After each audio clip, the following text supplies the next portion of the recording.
not spoken to you since the whole event. It's been 2 years since we spoke. A lot's happened in that time. For both of us. For both of us.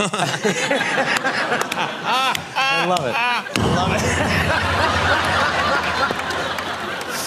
Oh my Let's talk about what do you refer to that period for yourself? You're so funny, I'm sweating. No, it wasn't. It might have been the tank. You think too. so? Right. Yeah. The period that you went through, what do you refer to that as? Is it? I was calling it a meltdown, but then I sort of changed my perspective, and I'm calling it a melt forward. Melt forward. Yes. Yeah. So you melted, right. and then I harnessed it. You harnessed it, and the liquid poured forward like a mercury volcano. Like a mercury volcano. Yeah. You shot forward. Downhill. With no brakes. No brakes. You said some interesting things. No plan. Let's do this. What are we doing? Not sure. Yeah, it was nuts. At one point, you said you blamed Dave Chappelle for your meltdown.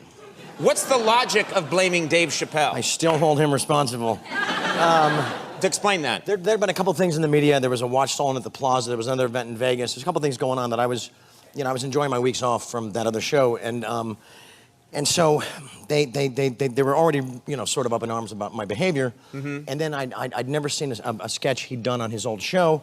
On Chappelle's show? Yes. You saw, and so you were watching a sketch. It was the KKK one. It was the, where he doesn't know that he's black. Oh, that's right. Yeah. He's what is he? He's a blind, white supremacist who doesn't know that he's brilliant black. Comedy, right? Yeah. And a brilliant sketch, and so you watched that sketch for the first time. I laughed myself into a ruptured hernia. Yes, and I had to go to the hospital, and the show thought that was an OD and blah, blah, blah.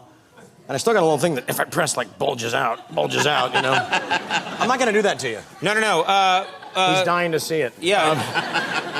No, I'm cool. Thank you. I don't want to see it. Thank you. So Dave Chappelle partially responsible. So they fired me based on the hernia heard around the world.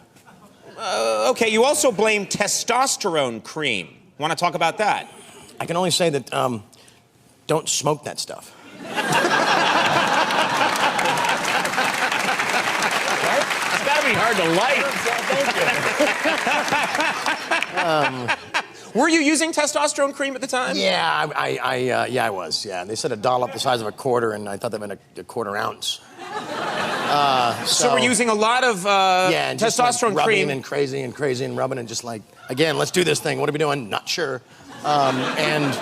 And yeah, nuts, on this elevated platform of Uber vision. Okay, so you were roided up, is what you were saying. You were roided up and crazed from a Dave Chappelle sketch. Yes, I didn't know. That's a dangerous combo, by the way. Yeah. I didn't know that it would metabolize into a steroidal effect. Okay. But I was kind of buffed at the time also. Well, okay, during this period of time... No one mentions that I was buffed, thanks. I was working my butt off, at the time, there was, it just captivated the world. People were talking about it to the point that Hugo Chavez, who is no longer with us, sent out a tweet at one point about you. Contrary to reports, Charlie Sheen is not welcome in Venezuela. There are limits. That was Hugo Chavez sent a tweet. That's awesome. Wow. And that's not an insult. That is an epic compliment.